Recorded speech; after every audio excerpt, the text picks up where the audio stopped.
Hello friends, आप सभी का easy maths with P answer इस यूट्यूब चैनल पे स्वागत है। आज के इस वीडियो लेक्चर में हम अभी जो 1 दिसंबर 2020 इस दिन सवेरे 10:30 बजे से 1:30 बजे तक जो आपका 12th का मैथमेटिक्स एंड स्टैटिस्टिक्स का जिसका इंडेक्स नंबर 40 है, ये जो क्वेश्चन पेपर आज स्टेट बोर्ड का हुआ है पूरे महाराष्ट्र में, तो उस क्वेश्चन पेपर का फुल क्वेश्चन पेपर का पार्ट वाइज सेक्शन वाइज हम सॉल्यूशन देखेंगे।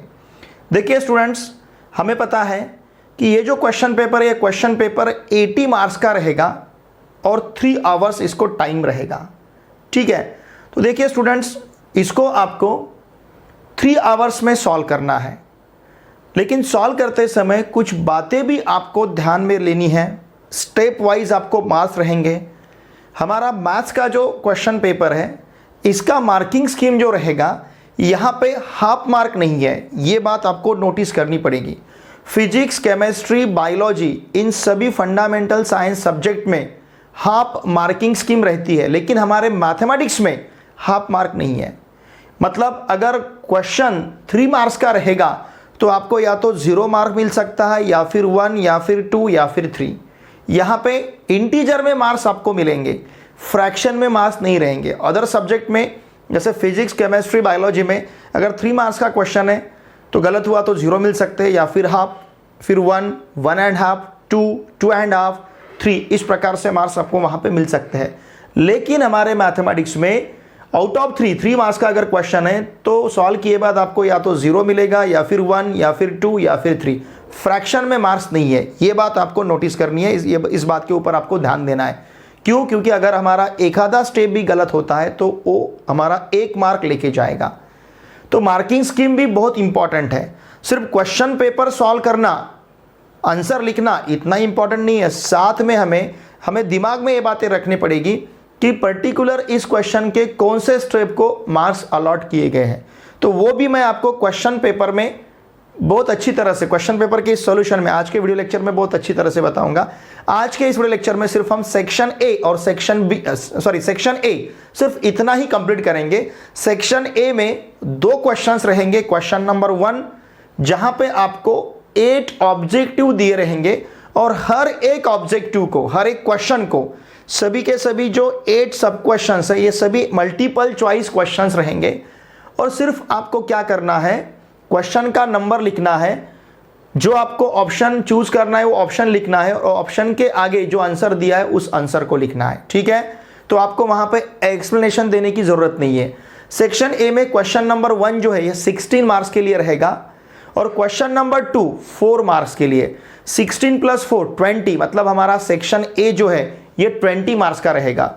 जो सेक्शन ए में क्वेश्चन नंबर 1 और क्वेश्चन नंबर 2 जो पूछे गए थे आज के इस क्वेश्चन पेपर में, तो उन क्वेश्चंस को हम बहुत ही अच्छी तरह से यहाँ पे सॉल्व करेंगे, उसके सॉल्यूशंस हम बहुत अच्छी तरह से यहाँ पे देखेंगे। ठीक है, देखिए क्वेश्चन नंबर 1, ध्यान दीजिए, सेक्शन ए, इसमें जो क्वेश्चन नंबर 1 है, ये क्वेश्चन नंबर 1 देखिए आपको क्या दिया है, select and right the most appropriate answer from the given alternatives for each सब क्वेश्चंस। ठीक है, हर एक सब क्वेश्चन को 2 मार्क्स है, ध्यान दीजिए, हर एक सब क्वेश्चन को, ऐसे 8 सब क्वेश्चन है, इसलिए क्वेश्चन नंबर 1 16 मार्क्स का रहेगा। और इसका सॉल्यूशन देखिए आपको किस प्रकार से लिखना है। सपोज फर्स्ट का जो भी आंसर आप लिखना चाहते हो, एक बार हम इसका एक्सप्लेनेशन देखेंगे, फिर इसको किस प्रकार से लिखना है ये देखेंगे। लुक हियर, क्वेश्चन क्या दिया है, इफ सेट ए दिया है 3, 4, 6, 8, सेट ए के एलिमेंट्स है, then which of the following statement is false, इसमें से कौन सा स्टेटमेंट फॉल्स है ये हमें फाइंड करना है। ठीक है, अब हर एक क्वेश्चन का मतलब हर एक ऑप्शन को देखेंगे हम। जैसे ऑप्शन ए है, क्या है, there exist x belongs to a such that x + 4 = 7। इस ऑप्शन का कहना है वहां पे कम से कम ऐसा एक x रहना चाहिए। देयर एग्जिस्ट मतलब कम से कम एक, सेट ए में एक नंबर, कम से कम, एक से ज्यादा मिलेंगे तो भी ठीक है, कम से कम एक नंबर हमें इस प्रकार से मिलना चाहिए कि जो नंबर, जिस नंबर में 4 ऐड किए बाद 7 रहेगा। तो ऐसा नंबर हमारे पास 3 है। 3 + 4 अगर हम लेते हैं तो आंसर हमें क्या मिलेगा, 7। तो इसका मतलब ये जो ऑप्शन है, ये ऑप्शन सही है, ट्रू है। हमें स्टेटमेंट क्या चाहिए, फॉल्स चाहिए। ये स्टेटमेंट ट्रू है क्योंकि वहां पे 3 एक ऐसा नंबर है जो 3 + 4 हमें 7 देता है, ठीक है ना। अब उसके बाद ऑप्शन बी की तरफ आते हैं। There exist x belongs to a such that x is odd. Set A में इस प्रकार का x, कम से कम एक x, कम से कम एक नंबर ऐसा रहना चाहिए जो ऑड है यहां पे 3 कैसा है, ऑड है, कम से कम एक रहना चाहिए। देयर एग्जिस्ट मतलब कम से कम एक रहना ही चाहिए। अब c जो है, for all x belongs to a x + 4 < 10, मतलब सेट ए के हर एक एलिमेंट में 4 ऐड किए बाद उसका जो भी आंसर आएगा वो 10 से छोटा रहना चाहिए, स्मॉल रहना चाहिए। अब देखिए यहां पे अगर हमने 3 ऐड किया तो 3 + 4 7 < 10 है। फॉर ऑल मतलब हर एक के लिए, देयर एग्जिस्ट मतलब कम से कम एक, ठीक है ना। फॉर ऑल तो 3 लिया तो 3 + 4 7 < 10 है। 4 लिया तो 4 + 4 8 < 10 है। 6 लिया तो 6 + 4 < 10 नहीं है क्योंकि 6 + 4 का आंसर 10 मिलेगा और 10 < 10 नहीं रहेगा। यहां पे 8 भी है, 8 + 4 12 < 10 नहीं है। ये यहां पे फॉर ऑल दिया है मतलब सेट ए के हर एक एलिमेंट ने ये कंडीशन सैटिस्फाई करना चाहिए, लेकिन सेट ए का हर एक एलिमेंट ये कंडीशन सैटिस्फाई नहीं करता है। इसका मतलब ये स्टेटमेंट फॉल्स है, ठीक है। ये स्टेटमेंट क्या है, फॉल्स है। चाहे तो आप इसको भी देख सकते हो। देखिए there exist x belongs to a such that x - 3 belongs to n, वहां पे कम से कम एक x ऐसा रहना चाहिए सेट a में जिससे 3 सब्सट्रैक्ट किए बाद हमें नेचुरल नंबर मिलना चाहिए, नेचुरल नंबर, ठीक है। 3 - 3 0 बिलोंग्स टू n नहीं है, 0 नेचुरल नंबर नहीं है। लेकिन 4 - 3 1 belongs to n natural number है, कम से कम एक मिलना चाहिए, सभी के लिए नहीं। फॉर ऑल मतलब सभी के लिए। तो ये जो क्वेश्चन आपको पूछा गया है, ये क्वेश्चन मैथमेटिकल लॉजिक इस चैप्टर पे है, ध्यान दीजिए, मैथमेटिकल लॉजिक पे है। और मैथमेटिकल लॉजिक में जो आर्टिकल है क्वांटिफायर्स, वहां पे हमने 2 प्रकार के क्वांटिफायर दिए हैं, देखे हैं। इसे हम एक्सेंशियल क्वांटिफायर कहते हैं और इसे हम यूनिवर्सल क्वांटिफायर कहते हैं। देयर एग्जिस्ट फॉर ऑल, ठीक है। देखिए मैथमेटिकल लॉजिक का एक्सरसाइज का हर एक क्वेश्चन हमने बहुत अच्छी तरह से सीखा है। तो उस चैप्टर के पूरे वीडियो लेक्चर के प्लेलिस्ट का लिंक भी मैंने इसी वीडियो के डिस्क्रिप्शन में दे रखा है, आप उसे जरूर देखिए अगर आपने वो चैप्टर को नहीं देखा होगा, ठीक है। तो इसका मतलब यहां से हमें आंसर सी लेना है। ये आपको क्वेश्चन आंसर पेपर में नहीं लिखना है। आपको आंसर पेपर में क्या लिखना है, देखिए मैं यहां पे लिखता हूं। जैसे आंसर पेपर में आप सेक्शन ए लिखोगे, ध्यान दीजिए सेक्शन ए, ठीक है ना। इस प्रकार से सेक्शन ए लिखोगे, section A, okay, section A लिखा है।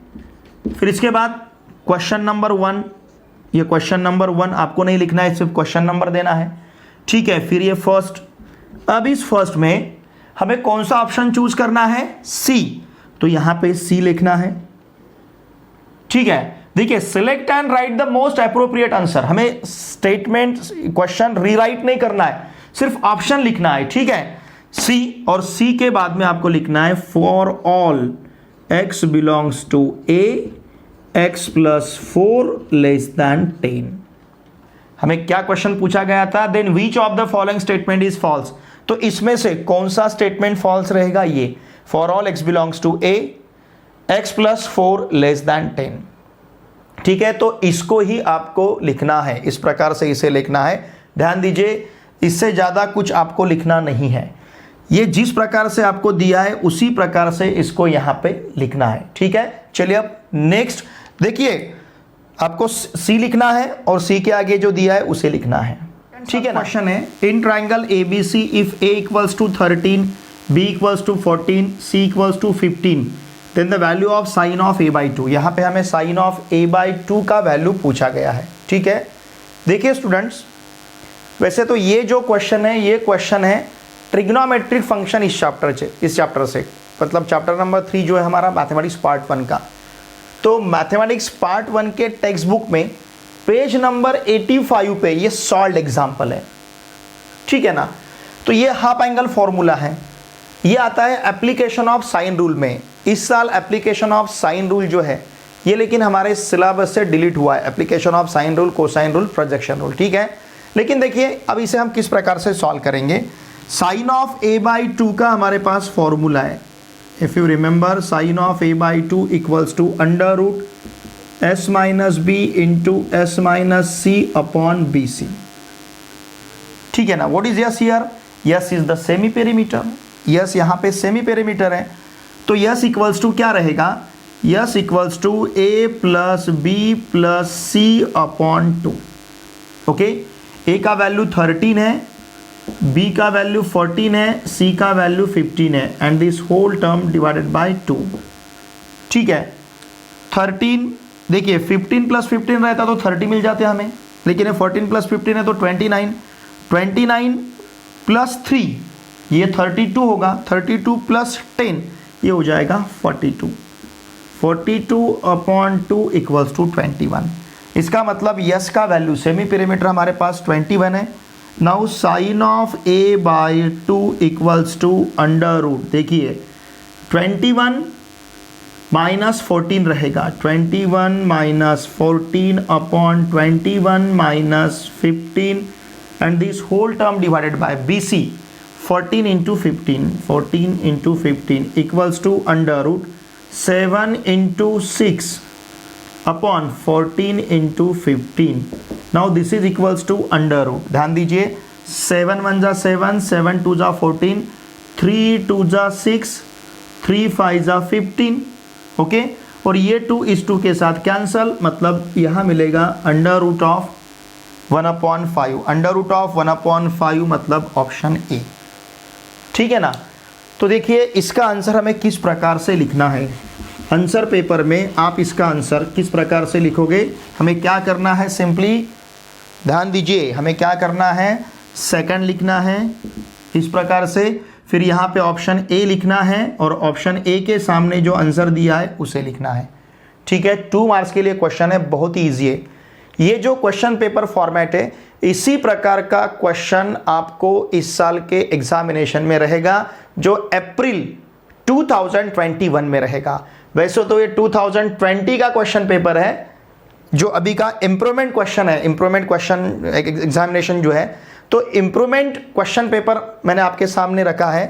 तो इसी प्रकार का, इसी पैटर्न का क्वेश्चन पेपर आपको आने वाले एग्जामिनेशन में, मतलब अप्रैल 2021 में आपको जो एग्जाम देना है, ऑफलाइन एग्जाम, तो उस प्रकार के उस एग्जाम में इसी प्रकार का पेपर। थर्ड ये हमारा मैथमेटिक्स पार्ट 1 का चैप्टर नंबर 4 जो है, पेयर ऑफ स्ट्रेट लाइंस, इस चैप्टर पे पूछा गया है। If one of the lines given by the equation 3x² + 5xy + ky² equals to 0 is x + 2y equals to 0, then k equals to। Look here, it is the joint equation of pair of lines। ये pair of lines का joint equation है, और इसमें से मतलब ये 2 line का equation है, इसमें से एक लाइन हमारे पास है x + 2y equals to 0, एक लाइन हमारे पास है। ठीक है, ये इन दोनों में से एक लाइन, इसमें जो 2 लाइंस है उनमें से एक लाइन हमें दिया है। अगर ऐसा है तो k का वैल्यू हमें पूछा गया है।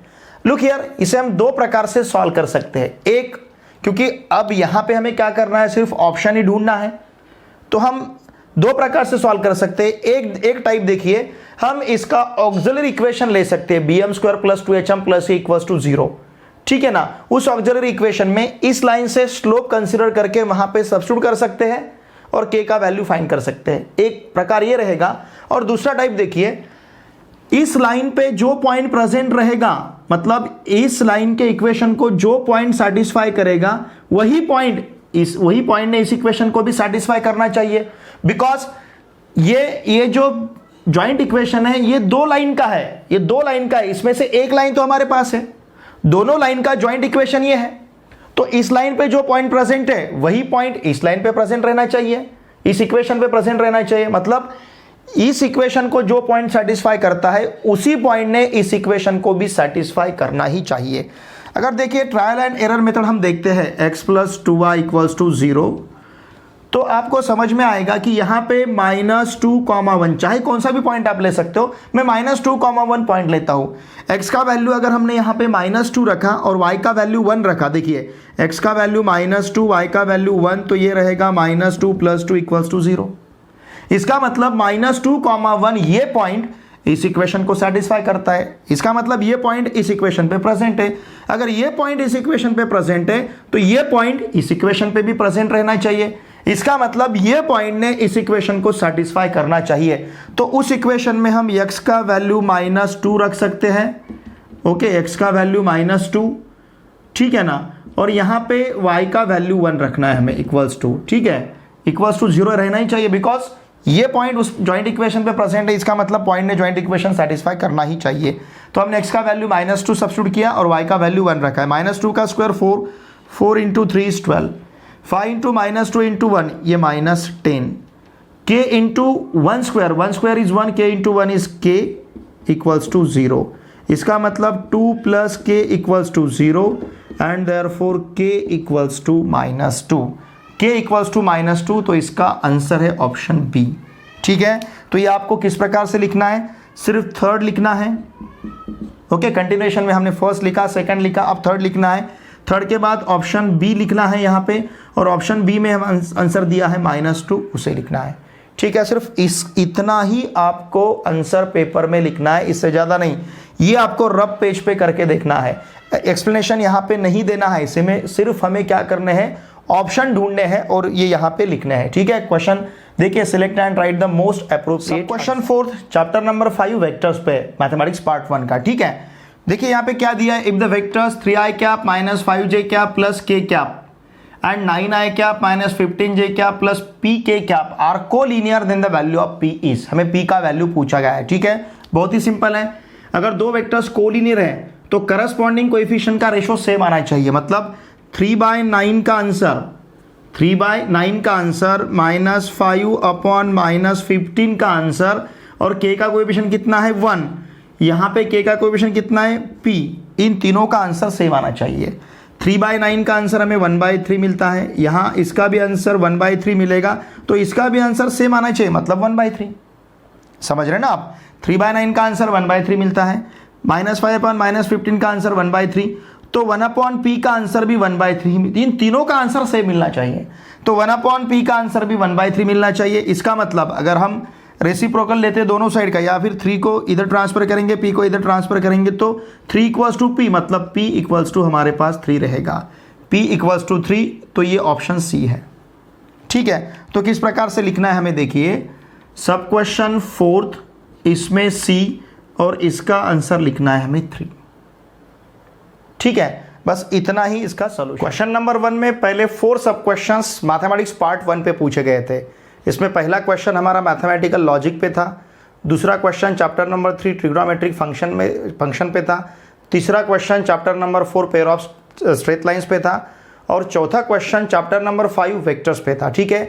अब 5 नंबर का जो क्वेश्चन है, ये 5 नंबर का क्वेश्चन मैथमेटिक्स पार्ट 2, उसका जो एप्लीकेशन ऑफ डेरिवेटिव चैप्टर है, चैप्टर नंबर 2, इस चैप्टर पे पूछा गया है। Look here, the slope of a second passing through the points a f of a, b f of b on the curve y = f of x and parallel to the tangent to the curve at c f of c is।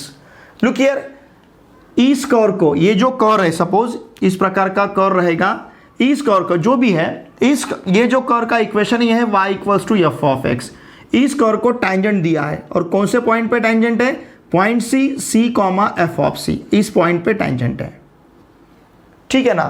और इस tangent को जो second parallel है उसका हमें slope find करना है। मतलब टैंजेंट का जो स्लोप रहेगा वही स्लोप सेकंड का रहेगा, because second is parallel to the tangent.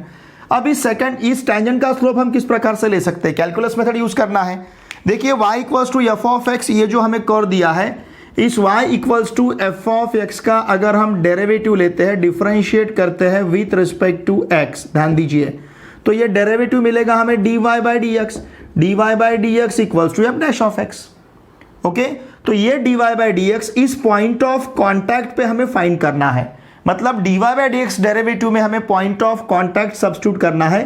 Point of contact is c, f of c, point c है, तो यहाँ पे जहाँ x है वहाँ पे c रखना है, जहाँ y है वहाँ पे f of c रखना है। अब यहाँ पे x है तो हम वैल्यू c रखेंगे, तो ये f' of c बनेगा।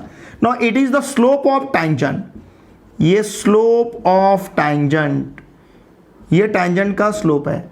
हमें उस सेकंड का, देखिए ये सेकंड और टैंजेंट डिफरेंट है, सेकंड मतलब इस पॉइंट ऑफ कांटेक्ट से पास होने वाले सेकंड नहीं, हमें उस सेकंड का स्लोप फाइंड करना है जो सेकंड टैंजेंट को पैरेलल है। दिया क्या है, second is parallel to tangent, मतलब लाइन ऐसा मान के चलिए सेकंड टैंजेंट को पैरेलल है। अगर सेकंड टैंजेंट को पैरेलल है और हमें पता है दो पैरेलल लाइन का स्लोप सेम रहता है, देयरफॉर हम यहां पे स्लोप ऑफ सेकंड भी क्या ले सकते हैं, slope of second is F dash of C. Second का स्लोप भी एफ डैश ऑफ सी रहेगा, एफ डैश ऑफ सी मतलब ऑप्शन सी। ओके, तो देखिए इसका आंसर आपको क्या लिखना है, फिफ्थ, उसका आंसर सी और फिर यहां पे F dash of C. Indefinite integration का क्वेश्चन पूछा गया है। देखिए ये क्वेश्चन आपके मैथमेटिक्स पार्ट 2 के टेक्स्ट बुक में पेज नंबर 149 पे, मतलब जो मिसलेनियस एक्सरसाइज है उस एक्सरसाइज का जो क्वेश्चन नंबर 1 है, उस क्वेश्चन नंबर 1 में क्वेश्चन नंबर 13 का ये क्वेश्चन टेक्स्ट बुक में जैसे कि जैसा है, लेकिन वहां पे सिर्फ ऑप्शंस चेंज है। ठीक है, लुक हियर, हमें integration of x raise to x into 1 plus log X D X, इसका इंटीग्रेशन पूछा गया है। देखिए आपको पता चलेगा, मतलब आपको याद भी है, आपने लर्न भी किया है, x रेज टू x का derivative, x raise to x का डेरिवेटिव है x raise to x into inside the bracket 1 plus log x।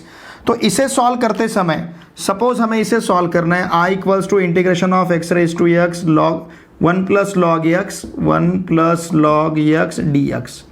हम यहाँ पे integration by substitution method use करेंगे। सपोज हमने x raise to x equals to t substitute किया, इसका मतलब x raise to x into inside the bracket 1 plus log x dx equals to dt रहेगा।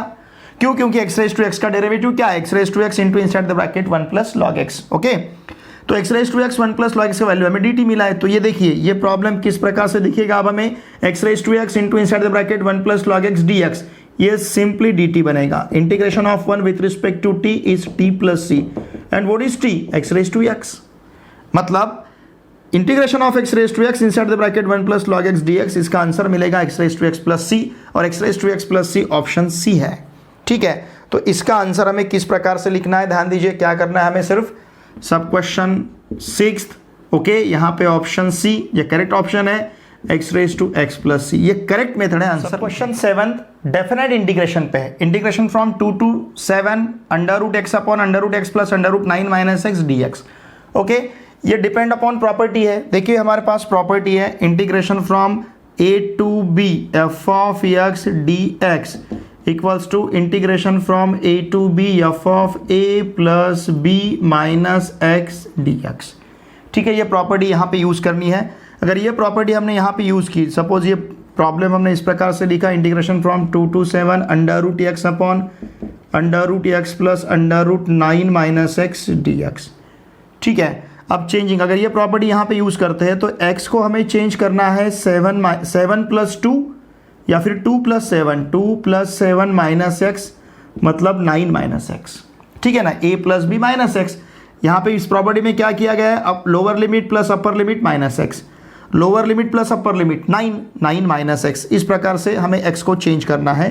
Therefore i equals to integration from 2 to 7 under root 9 minus x upon under root, जहाँ पे x से replace करना है 9 minus x से, यहाँ पे 9 minus x plus under root 9 minus x और फिर साथ में है dx।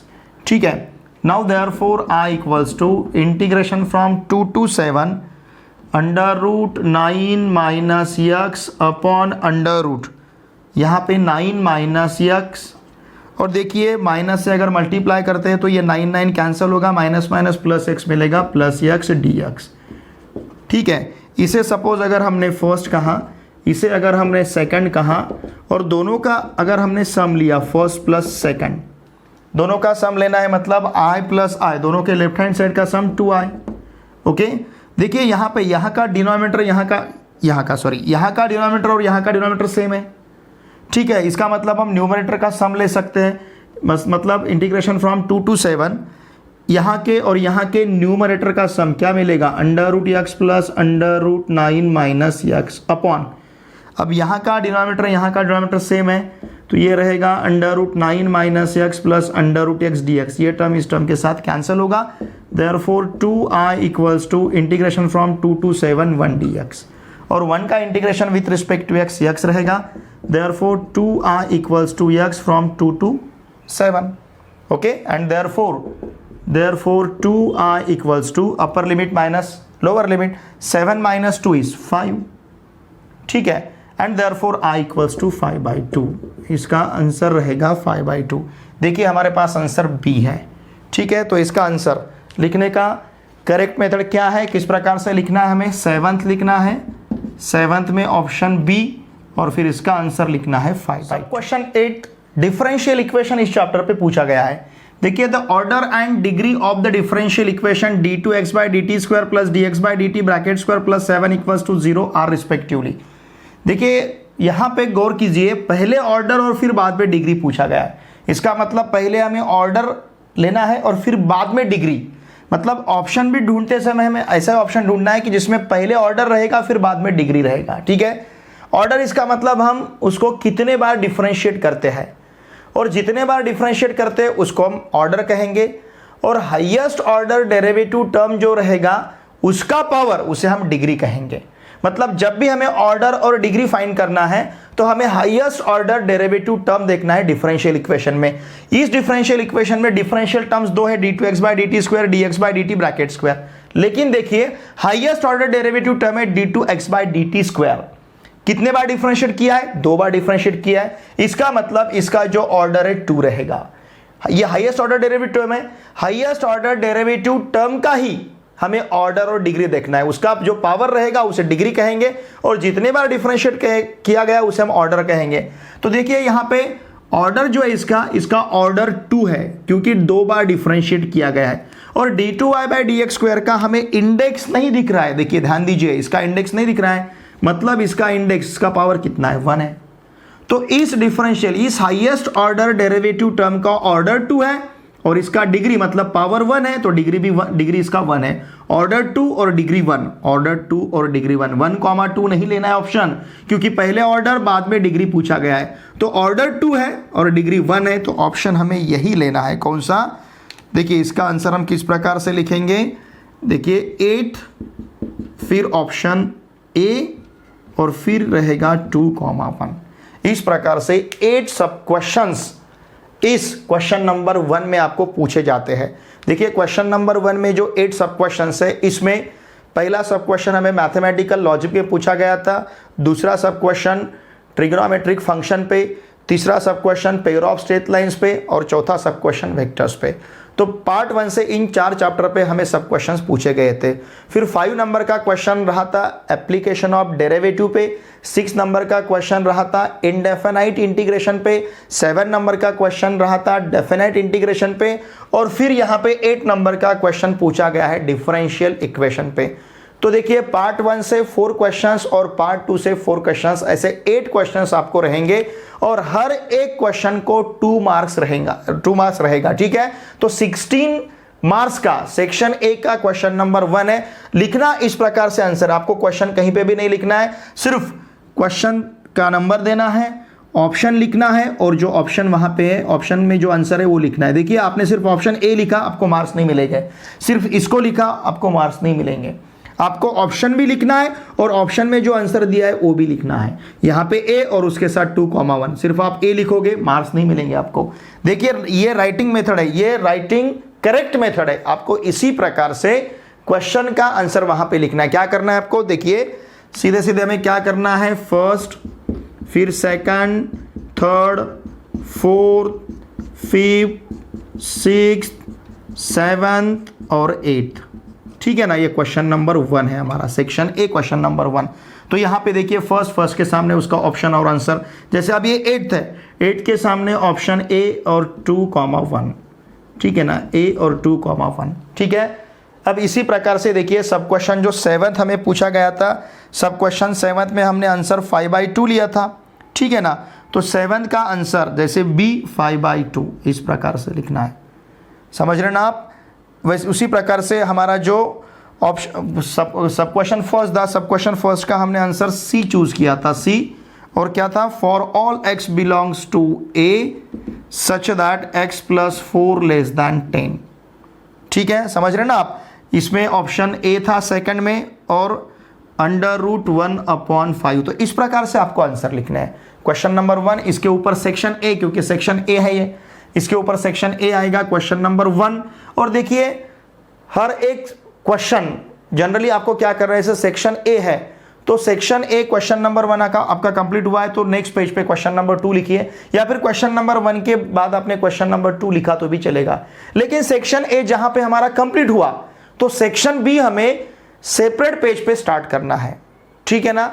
तो इतना ऐसा अगर आपने किया तो पेपर वैल्यूअर जो है, पेपर वैल्यूअर आसानी से आपका पेपर ठीक तरह से चेक कर पाएगा। देखिए हमें पेपर वैल्यूअर का टेम्पो भी रखना है, उसको भी मेंटली हमें पीस रखना है।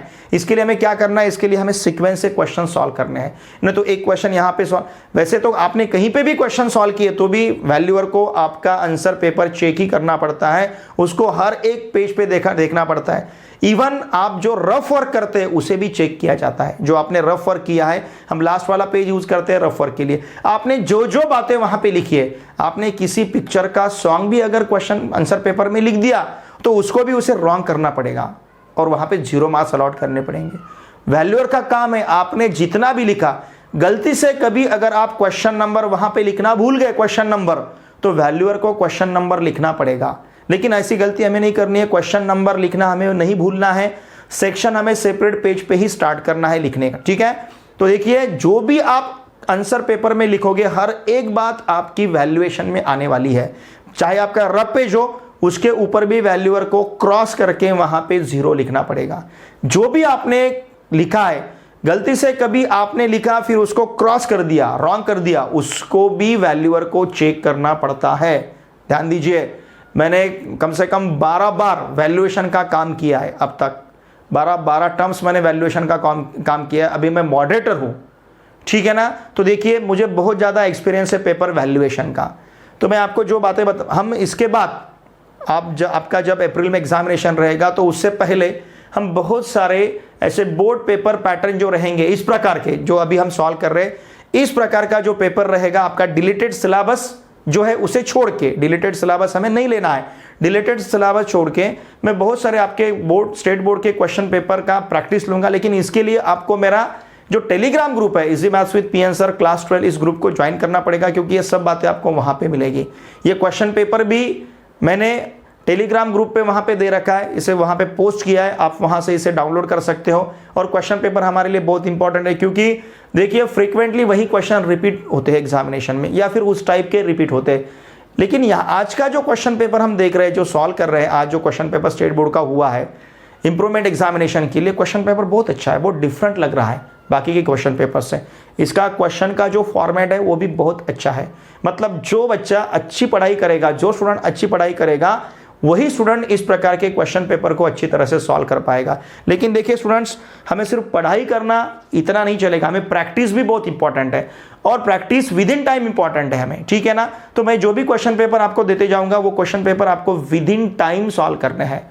मैंने इससे पहले आपका MCQ based question test conduct किया था, मॉक टेस्ट। अब इसके बाद हम थ्योरेटिकल, थ्योरी प्लस एमसीक्यू, इस टाइप के क्वेश्चन पेपर्स भी आपके कंडक्ट करने जा रहे हैं नेक्स्ट मंथ में, मतलब ये आने नेक्स्ट मंथ, इसी मंथ में, दिसंबर मंथ में, ठीक है। चलिए अब क्वेश्चन नंबर 2 देखते हैं, आंसर इन 1 सेंटेंस का, जिसे हम शॉर्ट। सेक्शन ए का क्वेश्चन नंबर 2 4 मार्क्स के लिए रहता है, ठीक है। इसमें आपको 4 सब क्वेश्चन दिए रहेंगे।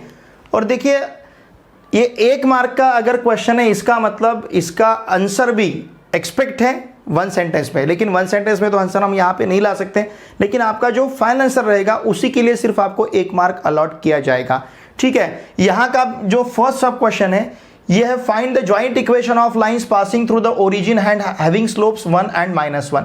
ये पेयर ऑफ स्ट्रेट लाइंस इस चैप्टर पे 1 मार्क के लिए पूछा गया है। हमें पता है जो लाइंस ओरिजिन से पास होती है उस लाइन का इक्वेशन इस टाइप का रहता है, y = mx, ओके। तो यहां पे हमें m1 m2 स्लोप्स दिए गए हैं। m1 है कितना 1, m2 है -1, यहाँ के स्लोप्स m1 m2। तो इन लाइन के इक्वेशंस इस प्रकार के रहेंगे, y = m1x, इसका मतलब y = x और y = -x, ठीक है। तो चलिए अब हम इसका सॉल्यूशन लिखते हैं। The separate equations of lines passing through origin and having slopes and having slopes 1 and -1 are y equals to x and y equals to -x। जो लाइंस ओरिजिन से पास होती है उन लाइन के equations y equals to mx इस type के रहते हैं। तो स्लोप हमारे पास है 1 -1, देयरफॉर हमें क्या मिलेगा y - x equals to 0 and y plus x equals to 0। ठीक है, चाहे तो आप x equals to x - y ऐसा लिख सकते हो या फिर x प्लस y ऐसा भी लिख सकते हो। ठीक है, अब देखिए इसका अगर ज्वाइंट इक्वेशन हमने लिया y - x into y plus x equals to 0। Joint equation लेना है मतलब दोनों के LHS का, दोनों के RHS का प्रोडक्ट लेना है। देयरफॉर ये रहेगा y² minus x² equals to 0 और इसे आप लिख सकते हो x² minus y² equals to 0। दोनों का मीनिंग सेम है, y² minus x² equals to 0 ऐसा लिख सकते हैं या फिर x² minus y² equals to 0 it is. ठीक है ना, हम इसे रिक्वायर्ड ज्वाइंट इक्वेशन या फिर इसे रिक्वायर्ड ज्वाइंट इक्वेशन कह सकते हैं। It is required joint equation. ठीक है ना, ये यहाँ का रिक्वायर्ड ज्वाइंट इक्वेशन रहेगा, हमें ज्वाइंट इक्वेशन पूछा गया था। अब देखिए सब क्वेश्चन सेकंड जो है, find the Cartesian coordinates of a point whose polar coordinates are. ये है ट्रिग्नोमेट्रिक फंक्शन इस चैप्टर पे। तो यहाँ पे हमें क्या दिया है, यहाँ पे हमें पोलर कोऑर्डिनेट्स दिए गए और क्या पूछा है, कार्टेशियन कोऑर्डिनेट्स। देखिए यहाँ का जो 2, π/4 है इसे हम कंसिडर कर सकते हैं r थीटा। इसका मतलब r का वैल्यू 2 है और थीटा का वैल्यू π/4 है। Okay, now therefore Cartesian coordinates हमें फाइंड करने हैं। कार्टेशियन कोऑर्डिनेट्स आर ये रहते हैं x equals to r cos theta and y equals to r sin theta. Therefore x equals to 2 cos of π/4 and y equals to 2 sin of π/4। r का value 2 है। Now therefore x equals to 2 into 1/√2 and y equals to also 2 into 1/√2। यहाँ पे √2 अगर 2 के साथ हम cancel करते हैं तो ये रहेगा x equals to √2 and y equals to √2। Therefore the required Cartesian coordinates are x, y। ये है √2, √2। सिर्फ इतना भी आंसर लिखा आपने तो भी आपको 1 मार्क मिलेंगे।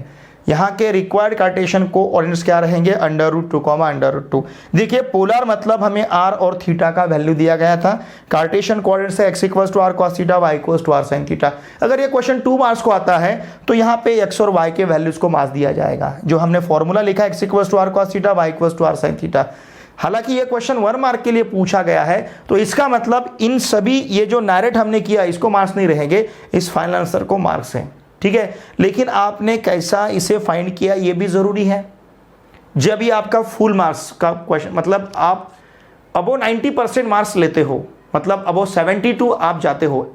80 मार्क्स का क्वेश्चन अबो 90 मतलब 9 इंटू 8 72। तो 72 के ऊपर जब आप मार्क्स आपके मार्क्स जाते हैं तो इन सब चीज़ों को देखा जाता है। तो ये लिखना भी जरूरी है और वैसे भी हम डायरेक्टली तो फाइंड नहीं कर सकते हैं, तो इस ये लिखा और लिखने में ज़्यादा आपको समय नहीं लगेगा। वैसा क्रेडिट सिर्फ इस सेंटेंस को रहेगा, the required Cartesian coordinates are xy क्या है √2, √2। ठीक है, देखिए सब क्वेश्चन थर्ड जो है, if y is a differentiable function of x then find the derivative of sin y with respect to x। ऐसा पूछा गया है, ये है डिफरेंशिएशन इस चैप्टर पे। ठीक है ना, लेकिन सब क्वेश्चन 4 जो है, if f of x equals to sin of 2x upon 2x for x is not equals to 0 is continuous at x equals to 0 then find f of 0।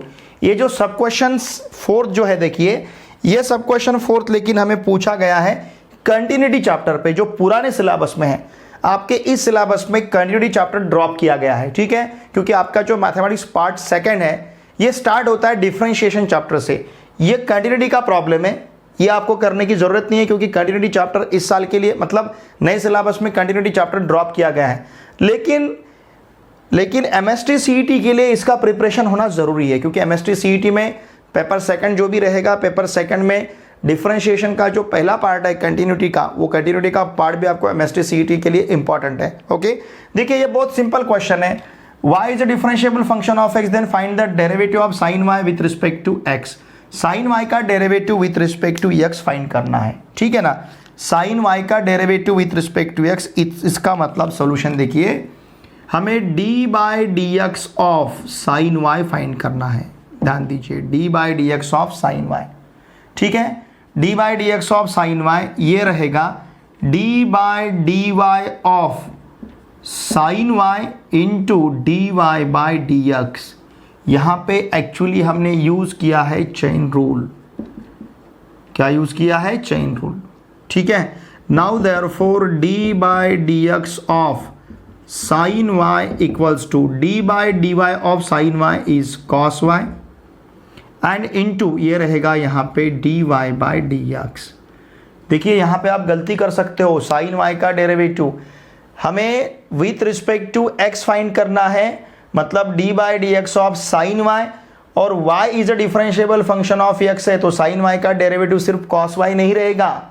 जब भी देखिए साइन y का डेरिवेटिव तो हमने cos y लिया है, लेकिन साथ में हमें y का डेरिवेटिव लेना भी जरूरी है dy बाई डी एक्स, ठीक है। तो इसके लिए हमने यहाँ पे चेन रूल यूज किया है। अगर यहाँ पे sin x रहता तो सिर्फ हम डायरेक्टली cos x लिख सकते थे derivative. y is a differentiable function of x, y is a differentiable function of x, then find the derivative of sin y। हमें sin y का डेरिवेटिव पूछा गया है विथ रिस्पेक्ट टू x, ठीक है ना। Derivative of sin y with respect to x, तो sin y का डेरिवेटिव मतलब d by d x find करना है। तो यहाँ पे हमने d by d y of sin y लिया, साथ में dy by d x, d by d y of sin y is cos y, और cos y इंटू ये dy बाई डी एक्स रहेगा। ये sin y का derivative with respect to x हमें मिला है, ठीक है। अब ये कंटिन्यूटी जो है हमें यहाँ पे अगर कंटिन्यूअस दिया है, if f of x sin of 2x upon 2x for x is not equals to 0 is continuous at x equals to 0, then find f of 0, ठीक है।